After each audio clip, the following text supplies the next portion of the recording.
Hola, buenas tardes. Gracias por estar aquí. Todos los que vayan a este video en el futuro, pues espero que estén tan emocionados como yo y le encuentren el valor, porque vamos a cubrir unos temas súper valiosos, súper iluminantes, y tanto en la profesión de la quiropráctica como en cualquier aspecto de sus vidas, sé que lo van a poder aplicar. Contamos hoy con la presencia del doctor Melvin Ruiz desde Puerto Rico. Para mí es un privilegio, es, es uno de los pioneros en la quiropráctica en Puerto Rico. Y antes de entrar en todos sus logros, quiero decir que fue la persona que sembró la semilla de esto de la quiropráctica en mí, y por eso estoy eternamente agradecido. Estoy eternamente agradecido porque no sé dónde estaría en el día de hoy si no fuera por esa visita inicial, ese encuentro que estuve con usted. Así que gracias desde lo más profundo de mi corazón. Espero en algún futuro poder devolverle eso.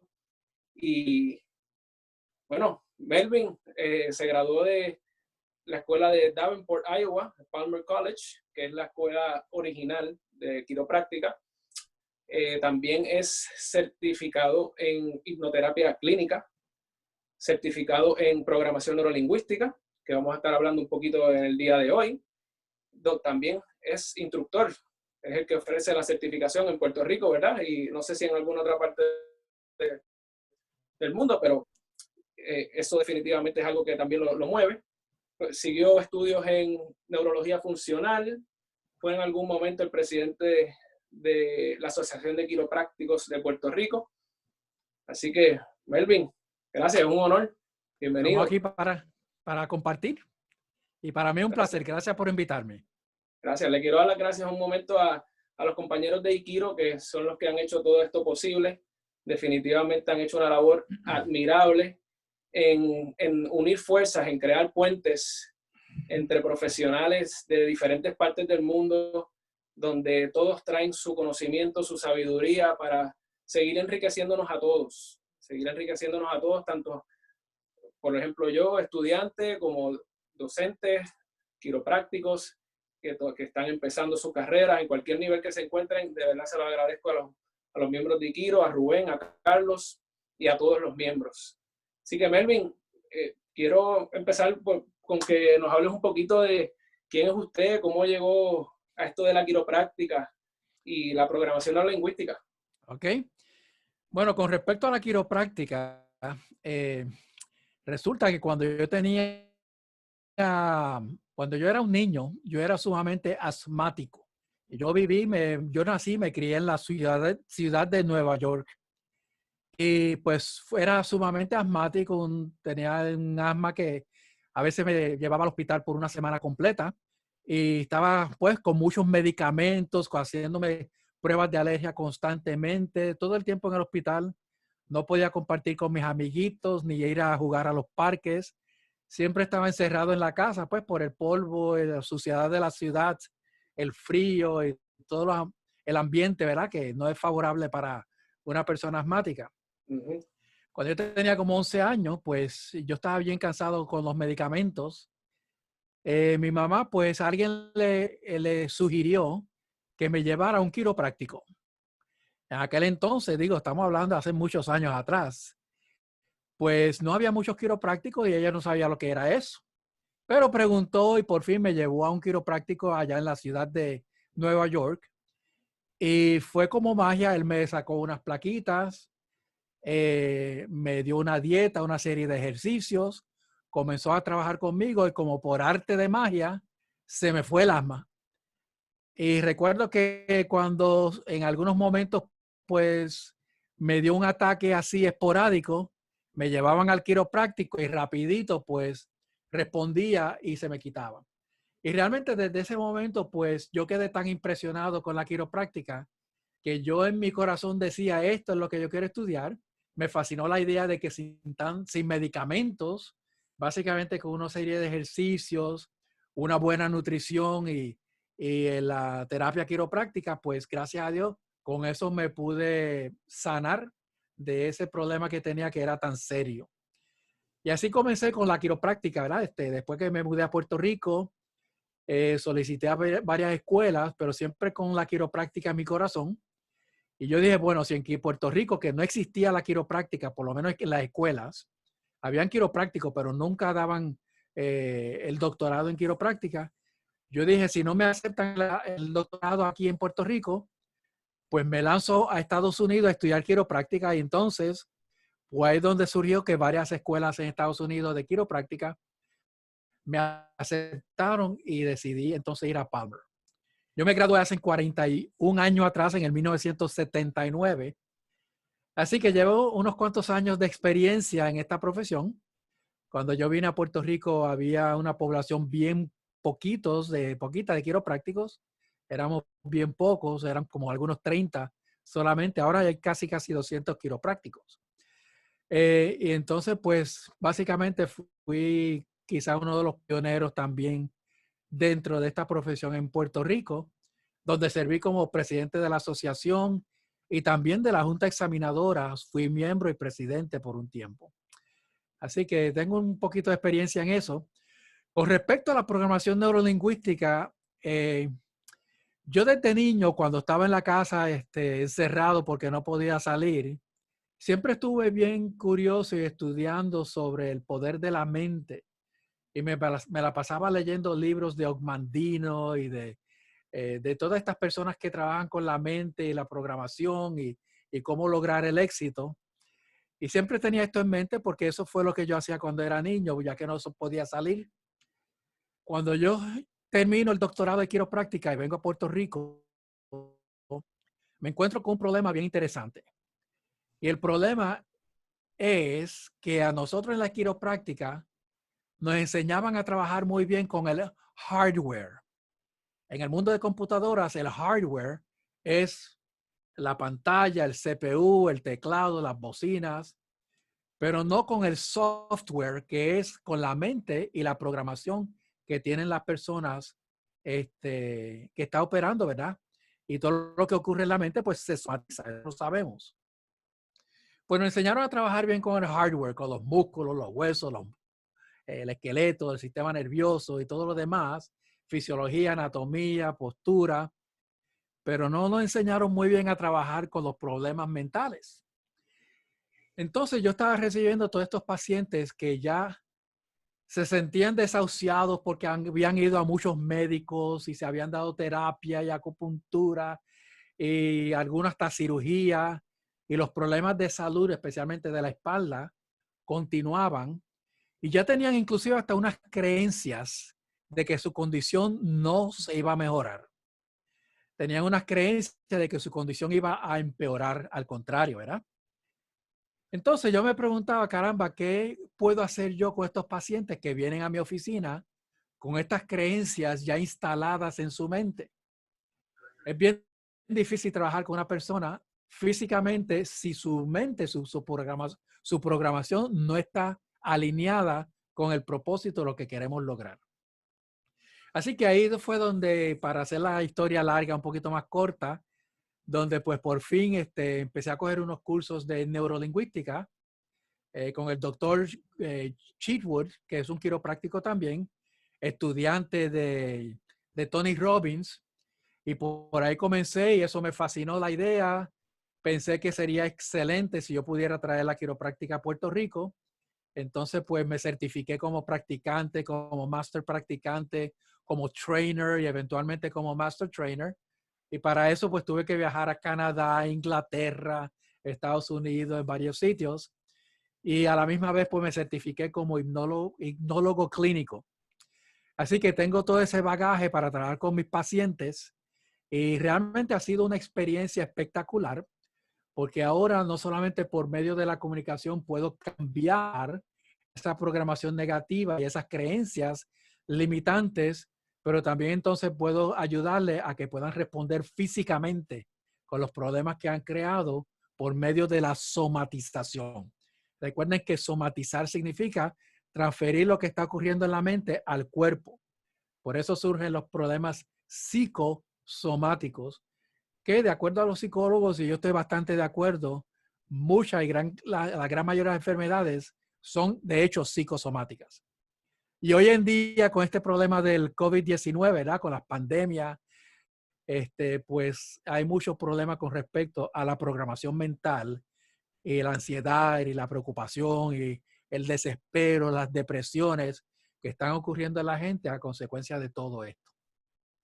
Me- Así que me- esa es me- mi historia de cómo comencé con todo esto. espectacular, espectacular. Y me motiva mucho el, no la obsesión, pero sino ese deseo de aprender más que te llevó a seguir sacando tiempo pues, de tu práctica privada porque ya estabas ejerciendo como quiropráctico, ¿no? Cuando entraste en lo Exacto. de neurolingüística. Entonces dejabas la oficina y te ibas y viajabas para seguir cultivando esos conocimientos porque sabías que eventualmente podías aplicarlo y elevar el nivel de tratamiento y de cuidado que le estabas Sí, ofreciendo a tus pacientes. A mí, yo sí, me algo bien particular cuando salí de su oficina la primera vez, que usted me dijo, mis pacientes se sanan más por lo que yo les digo que por lo que yo les hago.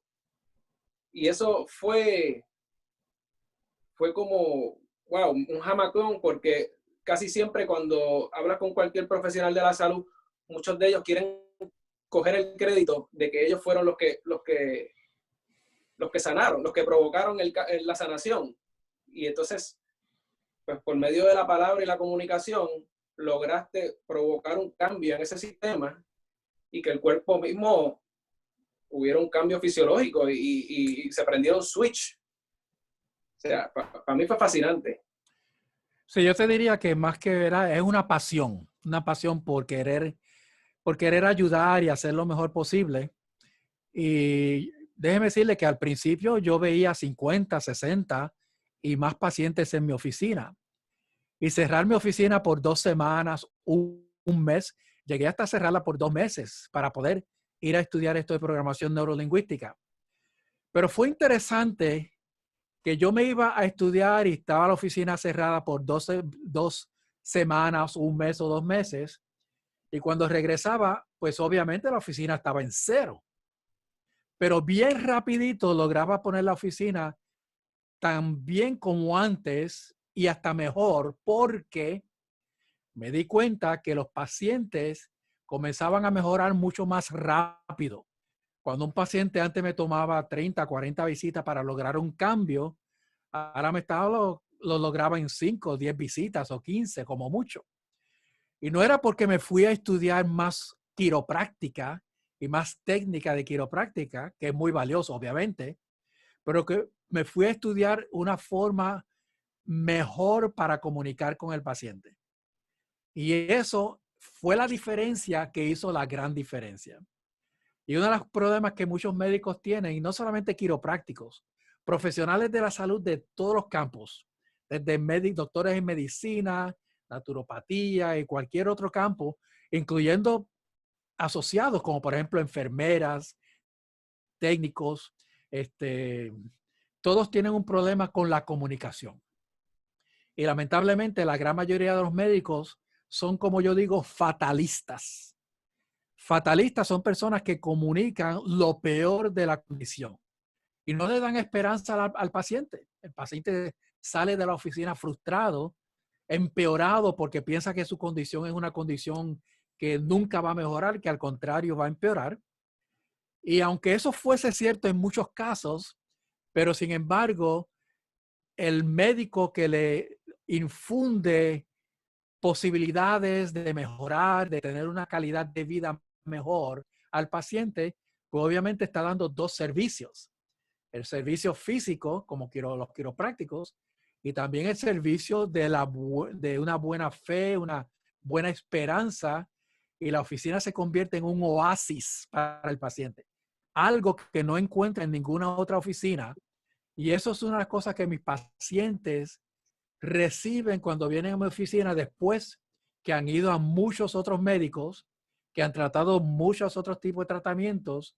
Una de las cosas que ellos reciben de mi oficina es la esperanza de que sí van a mejorar, la fe y la confianza de que van a ponerse bien y que su calidad de vida va a mejorar.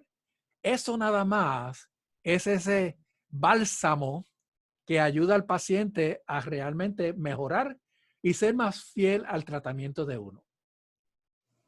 Genial, genial. Ya, ya tenemos una idea más o menos de lo que es programación neurolingüística, pero ¿podrías explicar un poquito más, definir qué es programación neurolingüística entonces, y cómo lo aplicas tú en la oficina, en su consulta? Bueno, la palabra programación neurolingüística, la parte de lingüística, se refiere a la comunicación tanto verbal como no verbal. La comunicación verbal y no verbal. Esa es la parte de lingüística. Y neuro tiene que ver con la mente, el cerebro, cómo la lingüística afecta al cerebro. Y programación tiene que ver con el comportamiento. En esta disciplina que se llama programación neurolingüística, entendemos que los comportamientos son programas que se están corriendo constantemente. Estos días estuve trabajando con un joven que está constantemente deprimiéndose y yo le estoy explicando a él que él está corriendo un programa, una estrategia para autodeprimirse. La gente corre una estrategia, ¿ves? Pues entonces yo lo que tengo que enseñarles es una nueva estrategia para suplementar o para reemplazar esa estrategia que él está corriendo para deprimirse. Así que es la comunicación verbal y no verbal, y no solamente la comunicación que yo tengo con otra persona, pero también la comunicación que yo tengo conmigo mismo. Y esa es la programación más poderosa, porque con ese yo me estoy comunicando conmigo mismo 24/7, ¿ves? Y entonces yo tengo que estar bien celoso y cauteloso de qué forma yo me estoy comunicando y por ende afectando mi psicofisiología.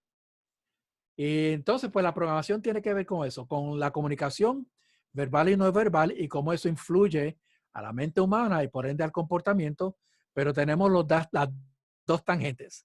La comunicación que yo tengo con otra persona, por ejemplo, quiropráctico con paciente, y la comunicación que yo tengo conmigo mismo.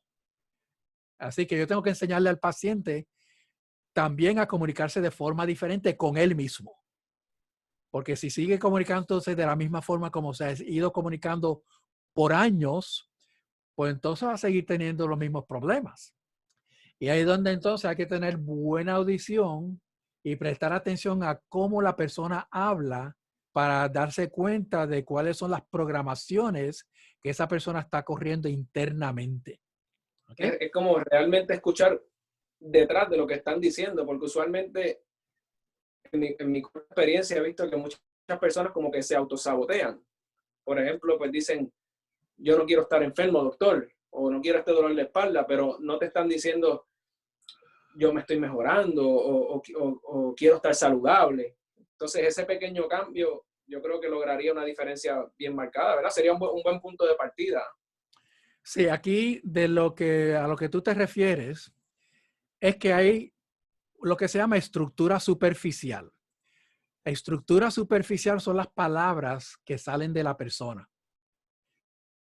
La estructura superficial es una representación de la estructura profunda, que es lo que está internamente en la persona.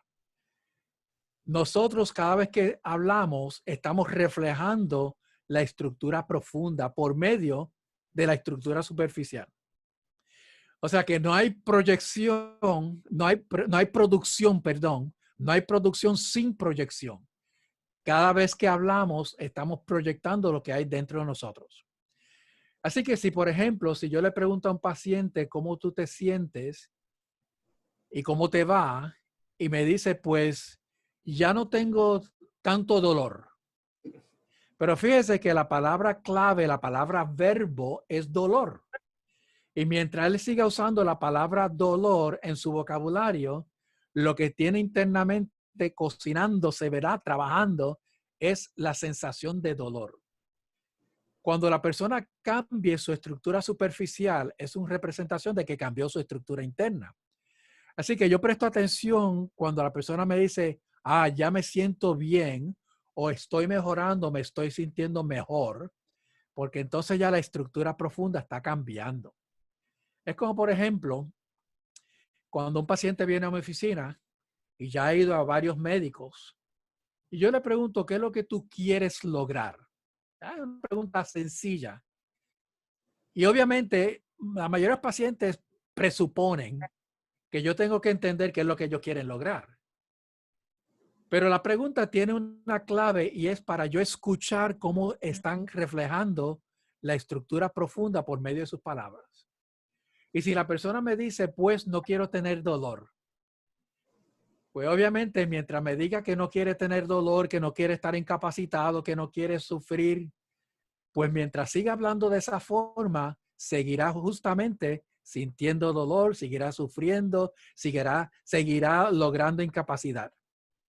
Así que yo le vuelvo y le pregunto, pues muy bien, entonces, ¿qué es lo que tú quieres lograr? Y algunos se incomodan porque ellos juran que me contestaron la pregunta, pues dolor, doctor, le acabo de decir que no quiero tener dolor. Pues entonces, ¿qué es lo que tú quieres? Y algunos hasta se frustran porque no han escuchado bien la pregunta y me están diciendo lo que no quieren, no me están diciendo lo que sí quieren. Y esa es una de las claves en lograr ese cambio internamente en la persona. Cuando la persona por fin, dentro de esta frustración de preguntas, y es un tipo de coaching realmente, cuando la persona por fin hace sentido de lo que se le está preguntando, y dice, ok, me quiero sentir bien, quiero volver a trabajar, quiero volver al deporte. Entonces es que ocurre ese switch interno donde yo sé ahora que la persona está preparado para mejorar su salud. Mientras no haga ese switch interno, por más que yo trabaje la parte externa física, no vamos a lograr gran cosa, ¿ves? Así que necesitamos que la persona comience a hacer ese cambio interno. Entonces, ¿cómo uno puede llevar esperanza o cuál sería una estrategia eficiente para llevar esperanza a una persona que en efecto se encuentra en ese estado estancado, de estancamiento? Bueno, yo tengo muchas estrategias, ¿verdad? Para esto tendríamos que dar un curso de unas cuantas horas, pero Lo llenamos rápido. una de las cosas, ¿verdad? Lo primero que yo hago cuando recibo un paciente, cuando entro en el salón de examen y donde le voy a hacer la primera, pues, preguntarle, ¿verdad? El historial. Lo primero que yo le pregunto es, ¿y en qué te puedo ayudar? Y entonces hago así con mi cabeza, afirmando de que lo puedo ayudar. Y le pregunto, pues bien, Miguel, ¿y en qué te puedo ayudar? Y bajo el tono en la parte ayudar. Resulta que cuando uno baja el tono al final de la oración o en la palabra clave, pues la mente subconsciente, que eso es un tema, ¿verdad?, bastante amplio, lo percibe como un mandato, como una orden. Así que cuando yo miro al paciente fijamente a los ojos y le digo, pues bien, Miguel, dime, ¿en qué te puedo ayudar? Ya hay una presuposición no lingüística y no verbal de que yo lo puedo ayudar con lo que él me va a decir. ¿Ve? Así que yo comienzo de esa forma. Lo otro es que obviamente el paciente me va a traer este historial y me va a traer estas placas y los estudios y los laboratorios. Y seguramente pues, puede tener muchos problemas. O sea, no podemos descartar, ¿verdad?, de que la persona está perfectamente bien, si no, no estaría en la oficina. Entonces, pues yo le digo, pues fíjate, la verdad la situación, hay que ser sincero con ellos, la verdad la situación es que tú tienes este problema, este problema, este problema. Pero te tengo buenas noticias. Y las buenas noticias es lo importante. Recuerden que uno siempre debe decir, ok, pues mira, te tengo malas noticias, pero también te tengo buenas noticias. Las malas noticias son estas. Tienes cambios degenerativos, el disco herniado, el nervio pinchado. Pero eso ya tú lo sabes. Ahora, las buenas noticias es que contando con Dios, y yo siempre tengo esa parte de esa filosofía de que Dios me ayuda, te podemos ayudar. ¿Sí? Y ya comenzamos a sembrar esa semillita de fe, de confianza, de sentirse que está en buenas manos. Y yo estoy bien congruente, y eso es bien importante. Uno tiene que ser bien congruente en la comunicación con el paciente. Si usted realmente no cree que puede ayudar a una persona, pues estás en el negocio equivocado, ¿verdad? Entonces usted no debiera estar en una oficina donde va a recibir personas que necesitan ayuda. Porque si usted no tiene la fe, la confianza y la creencia de que usted lo puede ayudar, pues entonces no lo vas a ayudar. Así que uno de los principios principales es cuál es mi estado personal, mental, emocional, espiritual, físico con respecto al paciente. Yo tengo que entender de que lo puedo ayudar. Voy a contarle una experiencia que yo tuve con un doctor joven. Bien al principio yo tenía una oficina, como le digo, que yo veía 60, 65 pacientes, veía 5, 8 pacientes nuevos diarios.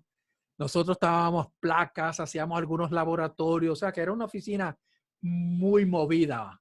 Trabajamos desde bien temprano en la mañana hasta bastante tarde en la noche.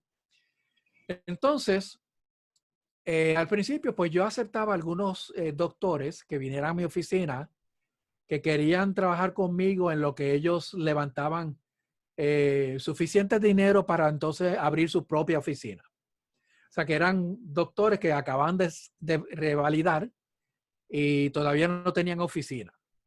Un día yo tenía a este muchacho, doctor joven, acabado de graduarse,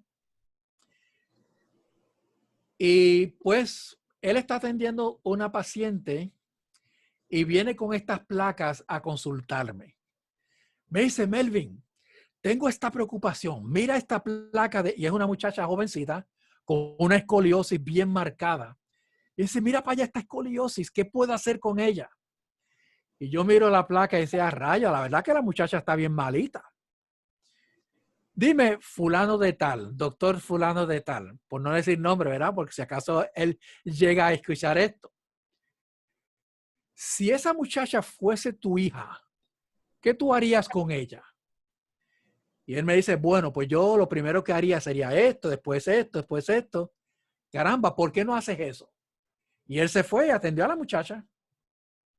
Pasaron unas semanas y viene otro día con otra placa de un señor con unos cambios artríticos severos y espuelones en el cuello, discos degenerados, una cosa terrible. Y él viene bien preocupado, Melvin, mira para allá esta placa. Este señor tiene 70 años. ¿Qué tú crees que yo debo hacer con él? Yo no sé qué puedo hacer con él. Y yo miro la placa y le digo, ciertamente, el hombre está bastante, tiene una columna bastante degenerada, discos degenerados, espuelones serios, hasta fusión de vértebras. Caramba, doctor fulano de tal, si ese fuese tu papá, ¿cómo tú lo atenderías? Y él me dice, bueno, si fuese papi, yo haría esto, esto, esto y esto. Y yo le digo, pues, ¿por qué no haces eso? Y se fue y lo atendió. A las 2 o 3 semanas parece que todavía no ha aprendido la lección y viene con otra placa y otra preocupación. Me dice, Melvin, mira para allá esta señora. Esta señora tiene esta condición y tiene este nervio pinchado y no puede mover el brazo y tiene carpal túnel y tiene todo esto. Y yo no sé qué tú crees que yo debo hacer con ella. Y yo le digo, fíjate, doctor fulano de tal. A la verdad que esa señora está bien chava. Pero si esa señora fuese tu hermana, ¿qué tú harías con ella? Entonces él me miró y entendió. Ya yo sé lo que tú me vas a decir. Miren, el secreto es la siguiente. Atienda a cada paciente como si fuese un familiar querido y no puede fallar. Si tú atiendes a cada paciente como si fuese un familiar querido, un hijo, una hermana, tu esposa, tu mamá, tu abuelita, si lo atiende pensando, ¿qué haría yo si fuese esa persona? No vas a fallar. Así que la filosofía mía es de atender a cada paciente como si fuese un familiar. Y es interesante, pero en mi oficina, muchos pacientes se sienten como si yo fuese parte de su familia. Y no es porque por otra cosa, nada más porque los atiendo como si fuesen tal. Así que yo creo que si los doctores aplicarían ese tipo de filosofía, no van a fallar, van a estar muy bien en su práctica. Bueno, yo definitivamente puedo atestar a eso porque en el momento que yo lo visité a usted, yo no sabía que era la quiropráctica. Fue hace como 4 o 5 años la primera vez que lo visité. Y mi conocimiento de la quiropráctica era nulo. Pero cuando terminamos la consulta, usted me terminó de ajustar y yo le pregunto, doctor, ¿y qué tengo que hacer? ¿Cuándo vengo? Y usted me dijo, vive tu vida feliz. Y eso se me quedó grabado porque ahora que estoy en escuela quiropráctica y obviamente ya con un pie un poquito más cerca de la meta, uno empieza a hablar de negocios y de cómo vas a construir tu oficina. O sea, y en qué momento, o sea, uno tiene esa confianza de decir, no, tú sabías que yo no iba, que yo iba a volver, o porque definitivamente yo te referí, cualquier persona que me venía con un problema, yo le hablaba de usted y usted en ningún momento me habló de la quiropráctica, me vendió sueños, ni villas, ni castillas, pero algo en mí entendió el mensaje. Y no, entonces mi pregunta es, ¿comunicas la filosofía quiropráctica de alguna forma o definitivamente me programaste? Porque sí volví después en un futuro, pero no fue porque usted me dijo que volviera. Volví porque sabía que ese día salí mejor y yo siempre pues soy proponente de que siempre hay espacio para mejorar y quiero hacer todo lo posible y poder para seguir mejorando. Sí. Bueno, aquí hay varias cositas que tú has, ¿verdad?, tocado brevemente. Primeramente, con respecto a la filosofía, ¿verdad? Obviamente nosotros quiroprácticos tenemos esta filosofía y debemos siempre recordar la filosofía de que nosotros no tenemos un poder de curar. Nosotros solamente somos instrumentos para ayudar a desatar ese poder innato que la gente tiene para sanarse ellos mismos. Y nosotros lo que hacemos somos unos guías. Hoy en día, pues mucha gente se están alimentando mal, pues le podemos sugerir, pues mira, debe suplementar de esta forma, debe comer de esta forma, eliminar esto, hacer ciertos ejercicios, están muy sedentarios, y ayudarlos y a guiarlos, a encauzarlos a un estilo de vida saludable. Eso es bien importante. Muchos de los problemas que la gente tiene es por el estilo de vida.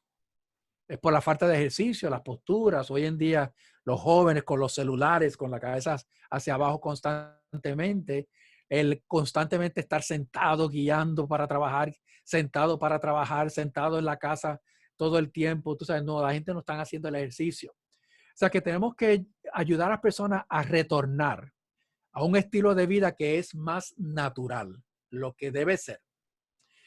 Y cuando hacemos eso y obviamente eliminamos esas interferencias nerviosas en la columna y en la mente, ¿verdad? Desatamos el problema que tienen mental, pues entonces la persona comienza a recuperar su salud. Así que es una de las primeras cosas. Lo otro es, hoy en día, pues muchos quiroprácticos están cogiendo estos cursos de negocios y cómo manejar la práctica. Y eso está perfectamente bien porque hay una serie de estrategias que uno debe seguir. Sin embargo, mi filosofía personal, ¿verdad? Que eso es la que yo quiero compartir con ustedes. Ojalá yo pudiera atender a un paciente solamente una vez y que no tenga que volver. Que su problema se le resuelva con esa primer visita. Digo, si fuese mi madre, yo quisiera que fuese así. Si fuese mi hijo, yo quisiera que fuese así. Si fuese una abuelita, yo quisiera atenderla una vez y que no tenga que volver, por lo menos por ese mismo problema. Pues, ¿por qué no desear lo mismo con mis pacientes? ¿Por qué pensar en tenerlos todas las semanas, 2 y 3 veces a la semana, constantemente por meses, teniendo que ir a la oficina si pudiéramos resolverlo en una sola visita? Digo, yo yo sé que muchos pacientes no se van a resolver en una visita. Y pues tengo que recomendarle varias visitas porque pues hay unos problemas, hay unas cosas que tienen que cambiar y modificar y todo eso puede tomar tiempo. Lo que yo estoy exponiendo es cuál sería mi filosofía ideal.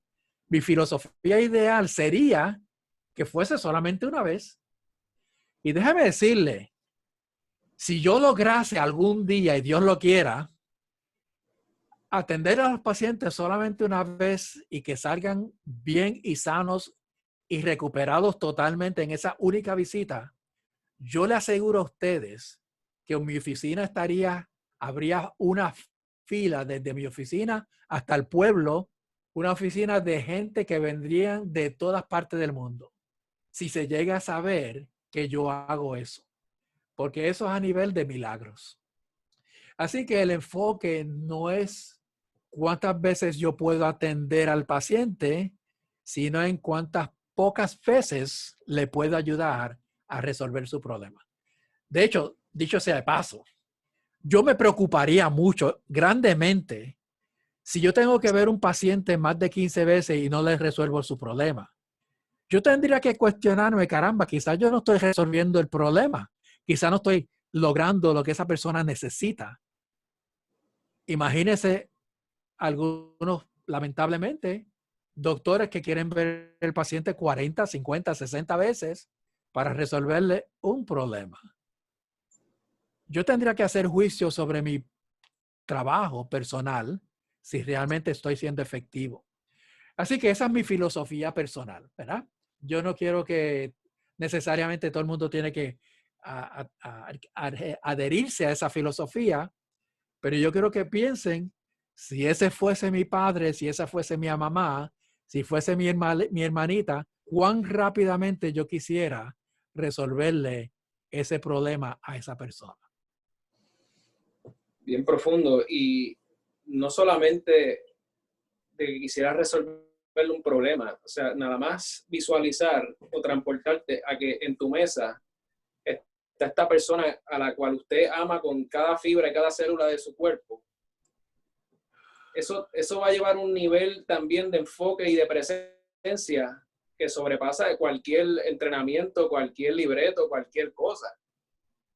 O sea, yo me imagino que al tú pensar en que esa persona es la madre de tu mejor amigo o lo que sea, tú estás pensando solamente en querer ayudar a esa persona y no estás pensando en la fila de los pacientes o en las cuentas de pagar. Y yo creo que esa intención, y me corrige usted, ¿verdad? Pero esa intención es igual o más valiosa que el propio ajuste. Claro que sí.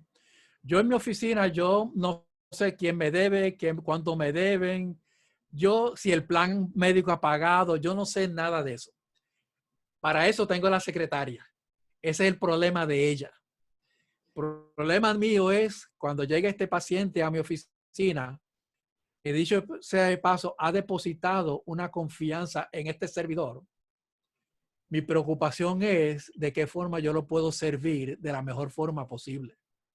Sin el ajoro, sin la prisa, pensando en su situación.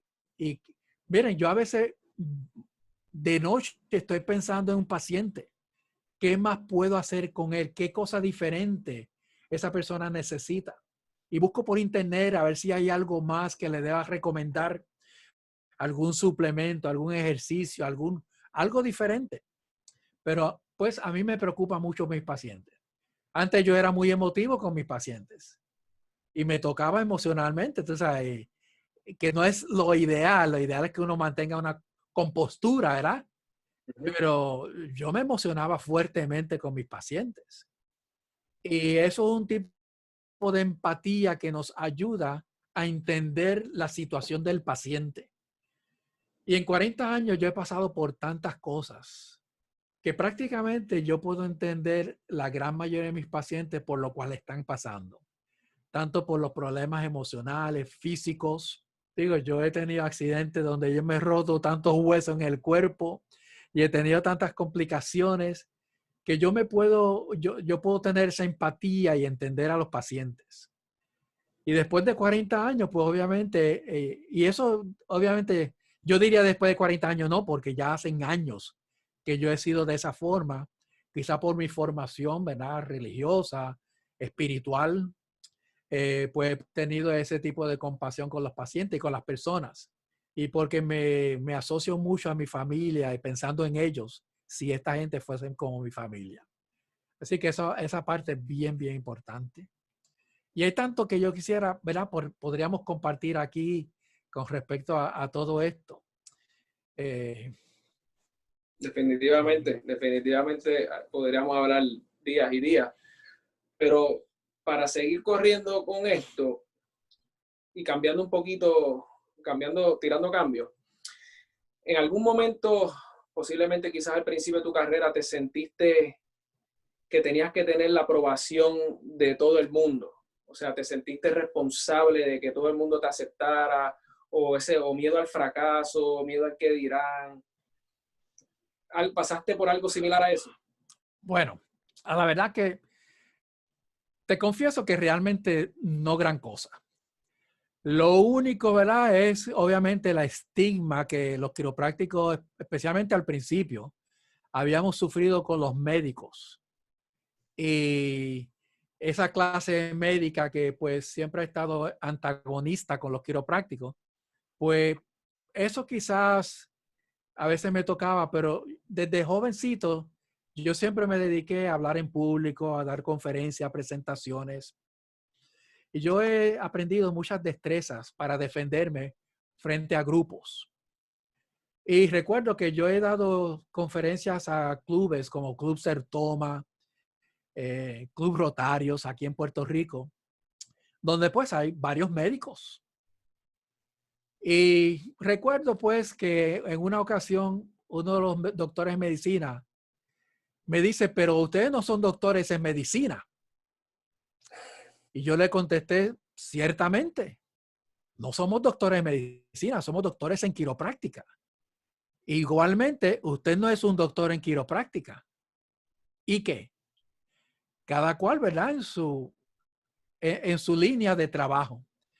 Cuando yo fui presidente de la asociación, que aquí se abrió la quiropráctica para el Fondo del Seguro del Estado, yo tuve que ir a diferentes fondos del seguro, oficinas, para darle conferencias, presentaciones a los médicos y a los oficiales del Fondo del Seguro. Fondo del Seguro del Estado para que, ¿verdad? Para que los extranjeros.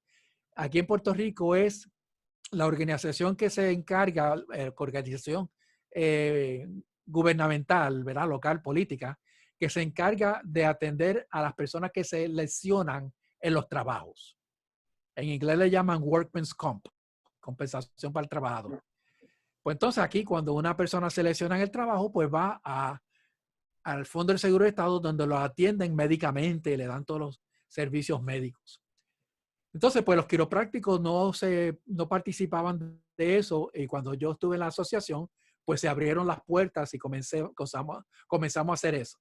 Y a mí me tocó ser el portavoz de los quiroprácticos en los fondos del Seguro del Estado. Obviamente a mí me entró un frío olímpico de tener que presentarme ante esta gente que su enfoque y mentalidad ha sido médica por toda la vida y me preocupaba el tipo de preguntas que me pudieran hacer. Pero de momento, justamente antes de comenzar con ese programa de dar las presentaciones, yo desperté y me dice, pero Melvin, ¿qué es lo que te pasa a ti? Si de lo que tú vas a hablar es de quiropráctica y el único experto ahí en la quiropráctica eres tú. Así que, ¿qué puede suceder? Que me hagan una pregunta que no sea de quiropráctica. Bueno, pues ese es el problema de ellos. Pero yo soy el experto en la quiropráctica. Yo sé a qué me tengo que atener. Y entonces, pues eso me armó con seguridad, con confianza para presentarme a todas estas oficinas médicas del Fondo del Seguro de Estado y presentar la disciplina que es la quiropráctica, la filosofía, la ciencia que hay detrás de la quiropráctica. Y realmente me han aceptado y gracias a Dios, pues después de tantos años de estar trabajando en Puerto Rico, yo tengo muchos médicos que no solamente ellos van a mi oficina y se atienden, pero me refieren pacientes constantemente a mi oficina. Inclusive, muchos pacientes me han dicho, ¿y tú vas a dar un quiropráctico? Y ellos le preguntan, sí, ¿y a quién? Pues voy donde el doctor Melvin Ruiz. Ah, ok, ese está bien, porque me he ganado la reputación. Así que uno se gana la reputación siendo excelente, lo más excelente que usted pueda hacer en su trabajo. Mi enfoque ha sido siempre hacer lo mejor posible. Si usted se encarga de hacer lo mejor posible, usted tiene la fórmula de ganar todo el tiempo. Así que eso es todo. Haga lo mejor que haga a lo que usted se diseñó. Yo recuerdo, le voy a contar otra historia. Yo tengo muchas historias y anécdotas de experiencias. Pero bien al principio, a mí me llevaron a la oficina una niña como de algunos 4 o 5 años, si bien recuerdo, con un tumor negro en un cachete. Y ellos me la llevaron por el tumor negro en ese cachete. Y yo me pregunté a mí mismo, pero un tumor negro en un cachete, ¿por qué me la traen a mí? Ya ellos habían tratado, todos los médicos, oncólogos, especialistas. Nadie sabía lo que era. Entonces, pero habían oído tantas cosas buenas de mi oficina, porque esto era como un bálsamo de milagros que surgían en mi oficina. Y es que es así, uno disfruta estas experiencias. Pacientes que han ido a todos los sitios. A mí me encantan los pacientes que han agotado todos los recursos, porque ahí es donde nosotros demostramos la eficacia de lo que nosotros hacemos.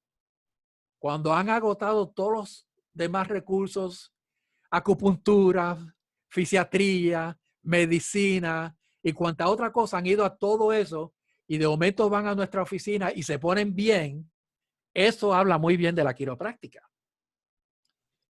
Pues me traen esta niña con este tumor en este cachete y déjeme decirle que yo en ese momento como que dudé un poquito. Yo dije, pero ¿qué yo voy a hacer con un tumor en el cachete? Pero de momento me acordé de algo que un profesor me dijo a nosotros. Usted olvídese de lo que tenga la persona. Usted haga su trabajo. Busque la interferencia del sistema nervioso, corrija eso y olvídese de lo demás. Que el cuerpo se encarga de hacer el trabajo. Así que yo comencé a trabajar con esta niña, revisando, encontraba 2 o 3 problemitas, comencé a corregirlos. Como al mes, el color del tumor comenzó a cambiar. Ya a los 2 meses comenzó a bajar el tumor y por fin ya a los 3 meses prácticamente no tenía nada. Y los padres me preguntan al final, bueno, doctor, ¿y finalmente qué era lo que tenía? Yo, pues tenía un tumor en el cachete. ¿Qué es lo que tenía? Eso es lo que tenía. Pero ¿qué fue lo que yo hice? Ah, eso es otra cosa. Lo que yo hice fue encargarme de que el sistema nervioso fluya correctamente para que el cuerpo entonces haga su trabajo de restaurar salud y bienestar. Recuerden que el cuerpo, si tiene las posibilidades y la oportunidad, siempre va a buscar ese estado estable. Ese estado estable que se llama salud. Cuando uno no tiene salud, uno no está en ese estado estable. Uno está en un estado inestable. Por lo tanto, queremos buscar que ese punto de estabilidad en el cuerpo, que se llama salud, que todo está funcionando perfectamente o lo mejor posible, por lo menos, ¿verdad? Porque pues que esté funcionando perfectamente, pues quizás no necesariamente siempre, pero que esté funcionando lo mejor posible. Y la verdad, la situación que mucha gente lo que busca es calidad de vida. Usted recibe un viejito de 80 y pico de años que no puede caminar, y lo que quiere es poder caminar un poquito. Y si usted le ayuda a lograr eso, miren, usted se ha ganado ese paciente de por vida. Es fabuloso porque demuestra que no hay límites y te confieso que yo que estoy en la escuela ahora, se habla mucho, pues, de que somos los líderes y los expertos en todos los sistemas, problemas musculoesqueletales. Todo lo demás refiere, todo lo demás refiere. Y, y no, o sea, tenemos que estar seguros que lo que nosotros hacemos no es que estamos tratando, por ejemplo, en este caso el tumor, estamos tratando el sistema nervioso y confiando que el cuerpo va a hacer lo que tiene que hacer, lo que es bien inteligentemente sabe hacer. Y nosotros pues simplemente observamos. Claro, Y eso es ya. así. Los otros días leí una frase que me encantó. Decía, la salud es la corona invisible.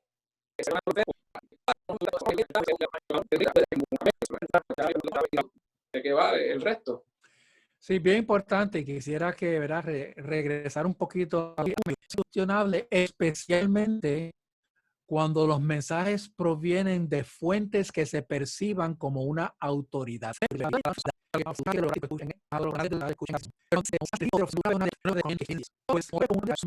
Ante esa autoridad.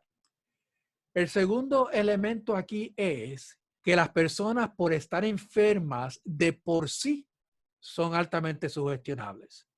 Así que aquí usted tiene dos elementos. La percepción de autoridad, que causa que la mente acepte las sugestiones. La enfermedad, que causa que la persona sea más sugestionable. Así que una persona, cuando va a un profesional de la salud y se siente mal, ya esa persona eso es terreno de sugestionabilidad fácil. Si el médico o el profesional de la salud, vamos a ponerlo de esa forma, ¿verdad? Porque yo espero que otras personas escuchen esto y espero que las personas que reciban esto le den un forward a los profesionales de la salud de toda índole.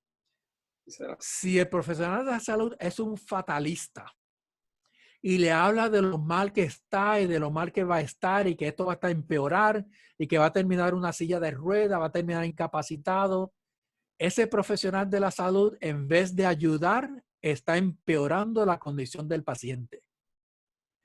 Bien importante que el profesional de la salud se convierta en un oasis para ese paciente. Esa oficina de ese profesional de la salud debe ser un oasis, donde el paciente quiera ir para recibir buenas posibilidades, buenas noticias, para sentirse bien. Miren, muchos pacientes míos me dicen lo siguiente: ay, doctor, yo vengo aquí porque no solamente usted se encarga de mi cuerpo, pero usted se encarga de mi emoción, de mi espiritualidad, de mi estado emocional y mental. Es como si yo fuese no solamente un quiropráctico, pero a un buen psicólogo, un orientador, un Creas consejero. afinidad. Exacto. Y por eso la comunicación debe ser dual, no solamente física, pero también debe ser emocional, alimentaria y espiritual. Y quiero, ¿verdad?, que antes de que termine toda esta presentación, esta entrevista, que los profesionales de salud entiendan ese concepto y usen buena estructura de lenguaje.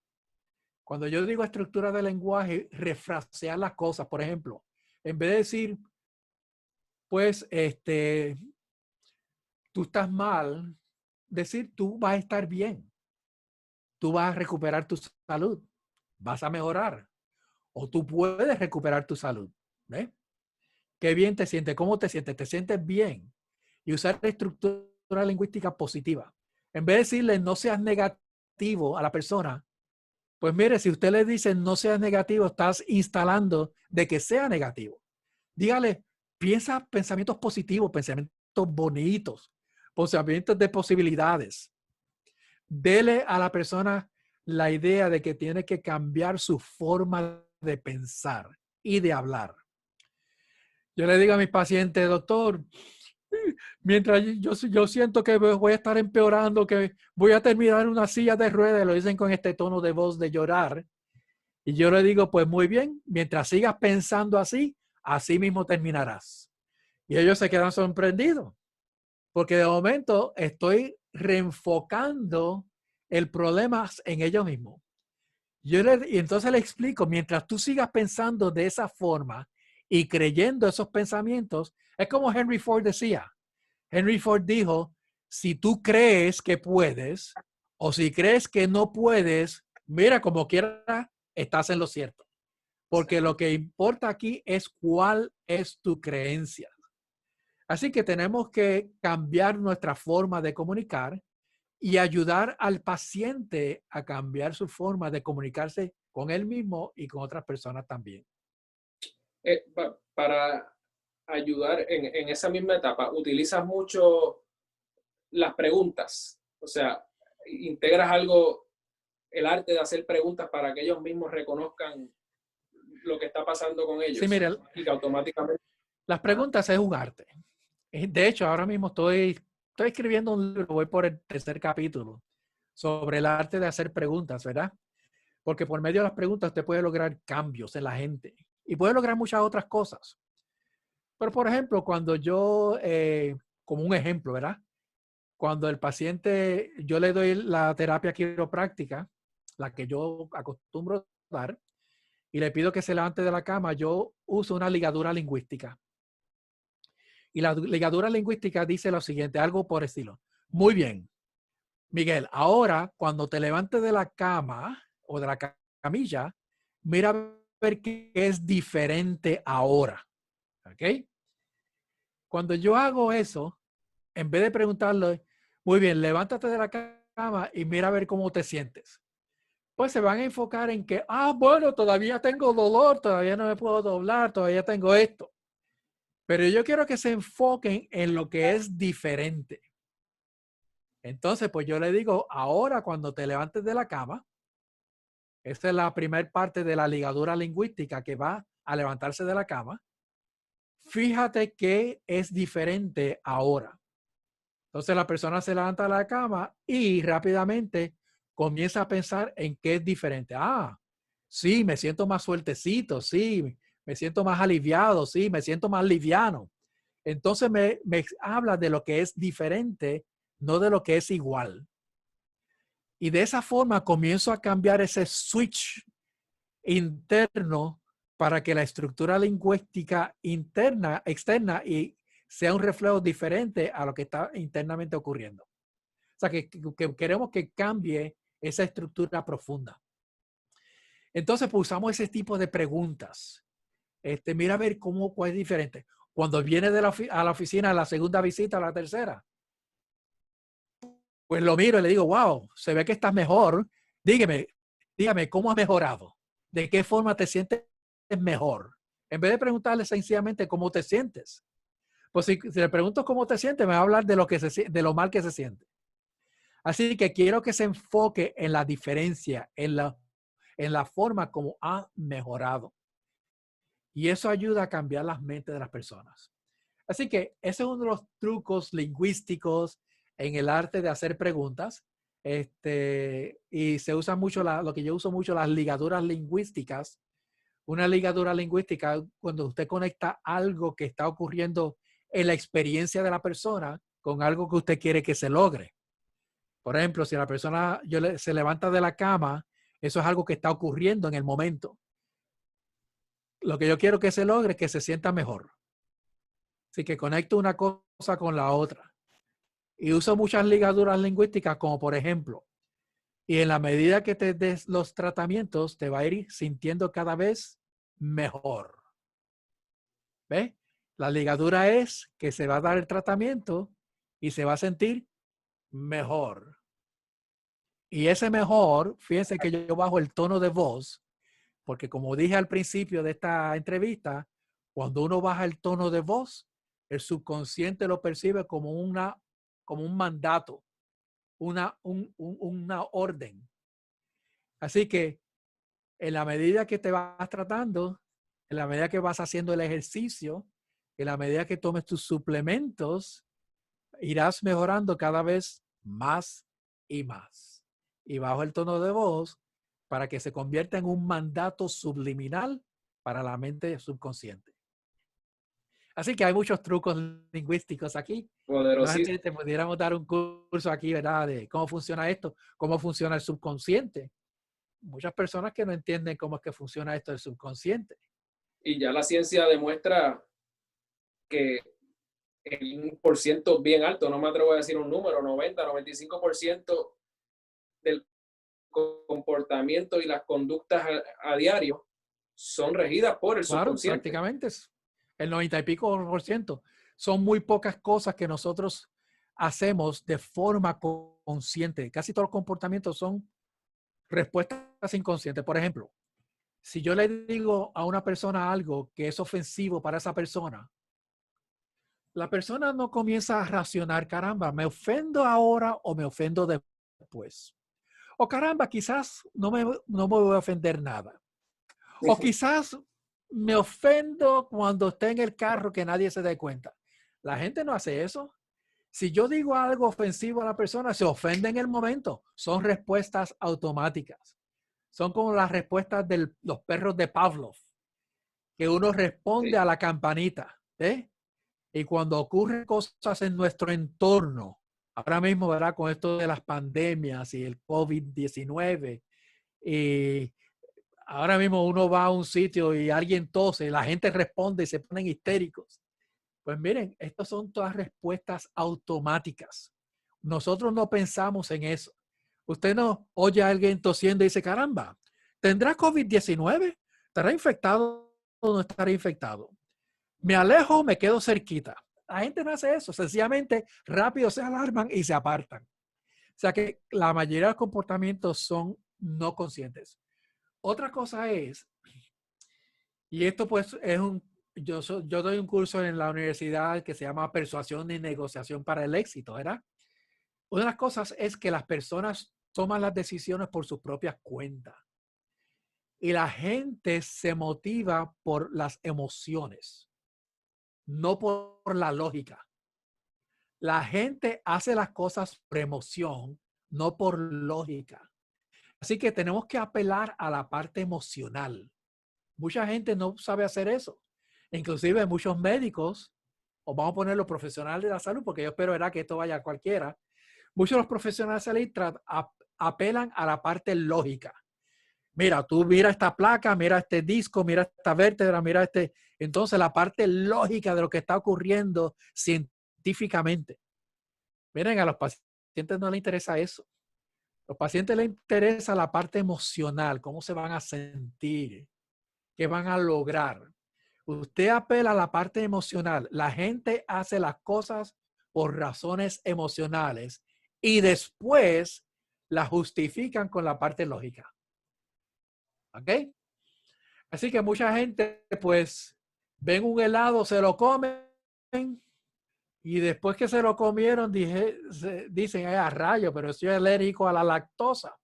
Pero entonces lo justifican lógicamente. Pero eso solamente es una vez que me lo estoy comiendo. Hacen 2 meses que yo no como mantecado o algo por el estilo, ¿verdad? O sea, la gente lo hace por emoción, porque quieren sentir algo emocional y después justifican lo que hicieron por la parte lógica. Y eso es bien importante entenderlo, que nosotros somos seres emocionales, no realmente bien poco lógicos. ¿Ok? Definitivamente. Y mencionaste algo bien particular, el tema de la persuasión, del cual fui privilegiado en que me invitaste una vez como oyente a una de esas clases. Y he tomado muchos cursos en mi vida. Y cuando salí de ese curso, que fueron aproximadamente como 3 horas de noche, después de un día largo, yo salí tan lleno de energía, salí inspirado, con confianza, decía, quiero empezar a hacer planes. O sea, entonces muchas personas asocian la palabra persuasión y le añaden una connotación negativa por alguna razón. Sin embargo, nosotros como agentes de cambio en las vidas de las personas, teniendo estas herramientas para un fin positivo, todo lo contrario, o sea, estamos causando cambios grandes y mayores en las vidas de las personas. De hecho, Gabriel, la palabra persuasión tiene una connotación negativa. El asunto aquí es que obviamente la universidad percibió que la palabra persuasión era un buen gancho para lograr que la gente se matricule al curso. Porque hay mucha gente que quisieran ser persuasivos, manipuladores. Pero yo le digo bien al principio de la clase que a mí la palabra persuasión para ese curso no me gusta nada. Yo prefiero la palabra influenciar positivamente. Mm. ¿Ok? Así que aunque el curso se llama Persuasión y Negociación para el éxito, realmente para mí el enfoque es cómo influenciar para ser exitoso, cómo influenciar positivamente a las personas. La palabra persuasión es como coger a la persona por la cabeza y tú tienes que hacer esto porque yo te lo digo que lo tienes que hacer. No, no, no, no. Vamos a influenciar a la persona para que ellos decidan qué es lo que ellos quieren hacer. En vez de, dicho sea de paso, quiero mencionar esto. A la gente no le gusta que usted les diga lo que tienen que hacer. Y eso es un error de muchos de los profesionales de la salud, que dicen, mira, esto es lo que tú tienes que hacer. La gente le gusta la opción de hacerlo o no, de no hacerlo. Si usted motiva a que la persona tome la decisión de que eso es lo que él quiere hacer, ¿ok? Así que yo le digo a las personas, por ejemplo, bueno, si tú quieres mejorar tu salud y quieres jugar con tus nietos y quieres sentirte bien, solamente si tú quieres hacer eso, esto es lo que tienes que hacer. Yo no les digo lo que tienen que hacer, solamente si ellos quieren hacerlo. Pero se lo presento de una forma tan sabrosa que ellos se lo quieren comer, ¿ves? Así que esto, cómo uno presenta las cosas. Dice, sí, yo quiero jugar con mis nietos. Sí, yo quiero regresar al trabajo. Sí, yo quiero poder jugar baloncesto y hacer las cosas que yo hacía. Entonces, pues, como eso es lo que ellos quieren, pues toman la decisión de seguir el plan de terapia, trabajo, de ejercicio y las cosas que yo les recomiendo. Pero es una decisión que yo les ayudo a ellos a que ellos tomen por sí mismos. ¿Ok? Ahora, si ellos me piden una sugerencia, un consejo, doctor, qué usted cree que yo debo hacer para dormir? Bueno, yo le digo, pues mira, hay varias posturas de dormir. Uno puede dormir boca abajo, de lado, boca arriba, y te voy a explicar cuáles son los beneficios y las contraindicaciones de cada postura. Entonces, tú decides cómo tú quieres, ¿verdad? Pero realmente la mejor postura, en el caso tuyo, que has perdido la curvatura del cuello, chichia, es esta, etcétera, etcétera, etcétera. Y entonces eso es lo que realmente yo te sugeriría que tú tomes la decisión y hagas eso.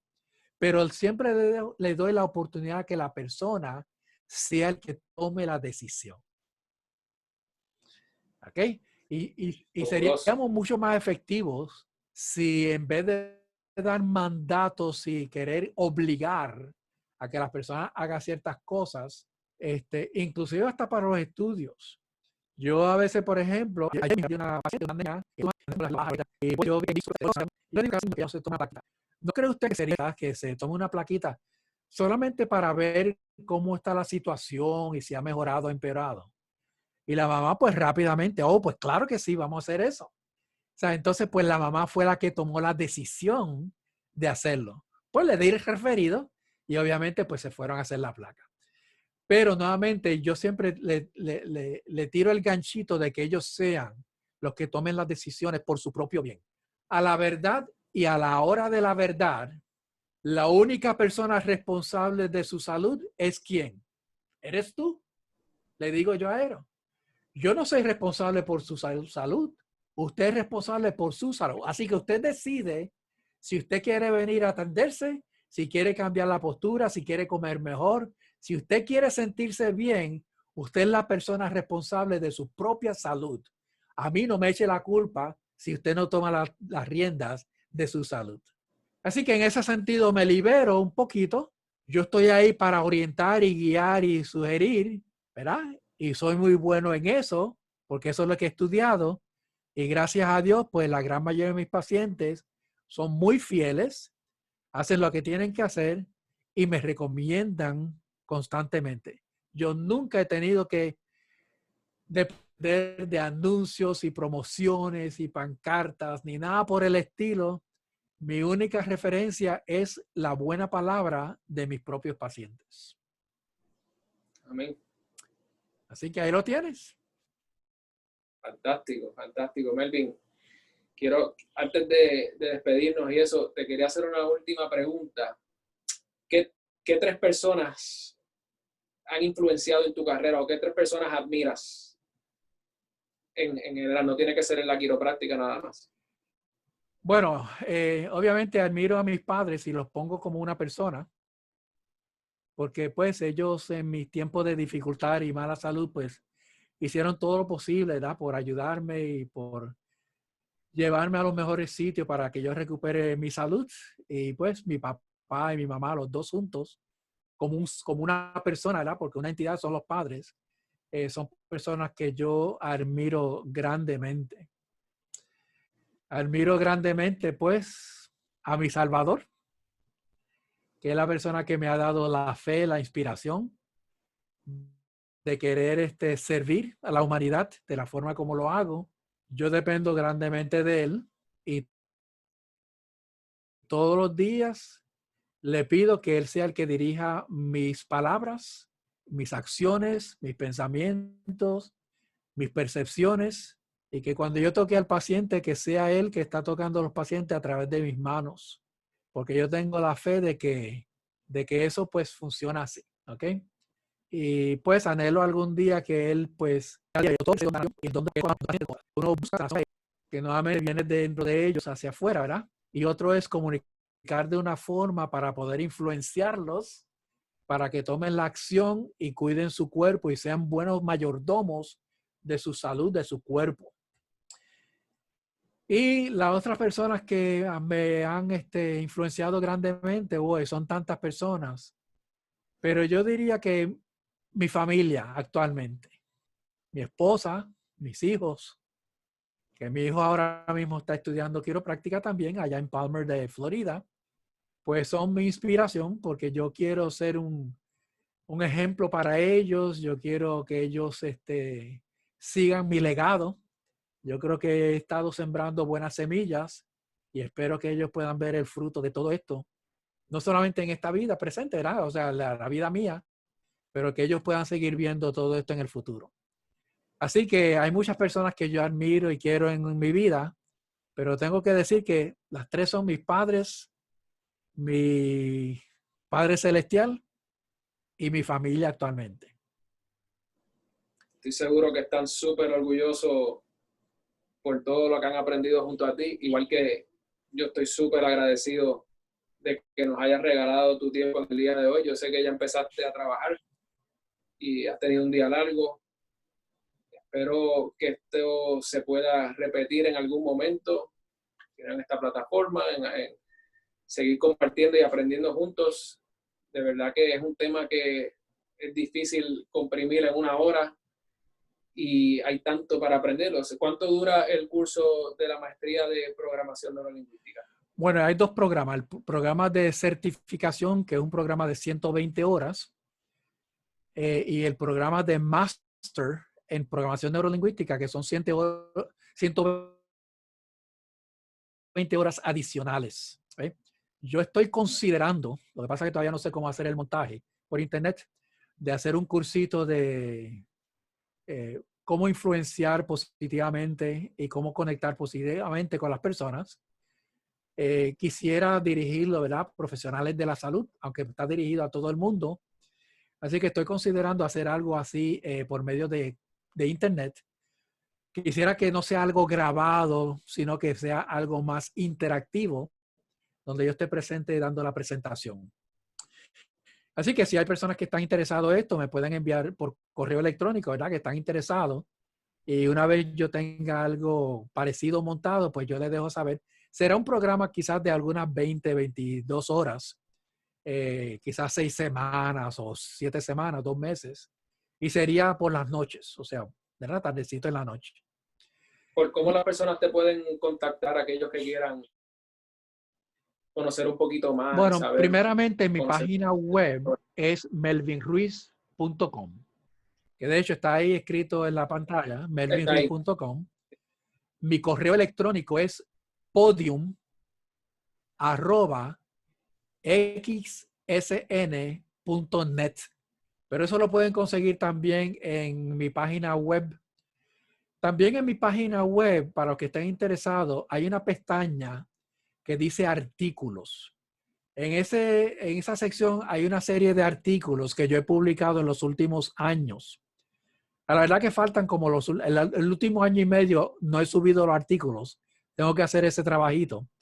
Pero ahí hay artículos de salud, hay artículos de neurolingüística, de comunicaciones, artículos de ventas, de aprendizaje, hay artículos cortos. La revista electrónica se llama El Ancla. Si a alguno le gustaría recibir estos artículos, yo publico aproximadamente un artículo por mes, más o menos. Entonces, pues pueden suscribirse a eso, me pueden enviar por correo electrónico, que yo lo suscriba. Entonces, pues cada vez que yo publique algo, pues, se lo voy a enviar. Igualmente, pues cada vez cuando se logre ese curso, Dios mediante, pues entonces yo le envío a todos una notificación por medio del correo electrónico. Antes de que termine, quisiera dejar al grupo que está escuchando con un pensamiento de B.J. Palmer. Cuando yo estaba estudiando en Palmer, en Iowa, yo